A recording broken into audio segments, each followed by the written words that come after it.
Grabing pag-trending at pagsikat ni Jazz sa PBB dahil siya na yung pinag-usap-usapan ng lahat.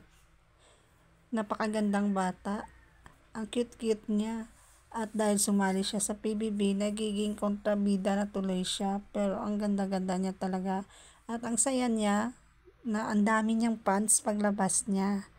Yan yung si Jazz, yung ginawa nilang kontrabida sa PBB. Ang ganda-ganda niya at ang cute-cute. Magsisimula na ang kanyang karera sa paglabas sa PBB dahil artista na siya, sikat na siya. Ang cute-cute niya. Kung makikita nyo sa PBB, iba talaga ang kanyang itsura. Para siya yung kontrabida. Pero tingnan mo yung mga innocent look niya. Sobrang ganda talaga ni Jazz. Ayan. Ang cute-cute niya talaga. At ang dami niyang fans. Siguro babalik pa siya sa PBB.